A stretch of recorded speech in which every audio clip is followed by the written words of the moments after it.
дар натиҷаи шамоле ки сахт вазид манам талафоте ки мо мисол деҳқонҳо дидем фақат аз ҷиҳати ҳамин пойбасти ҳамин ангур қариб талафот ба 7000 сомон мерасад.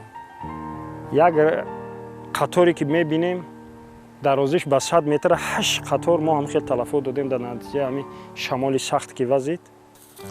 ҳамин пойбастаи бесифат тайёр мекунанд. Тоҷикистони мода сифат надорад. Ай вақти шӯравӣ мондагӣ модҳода ҳаста сахти бақуввата ина ҳозир тайёр мекардагиишон сифат надорад. Андак шамолда мешиканад. Замин мулоимам боша ғалта мешиканад. Як сифатш паст.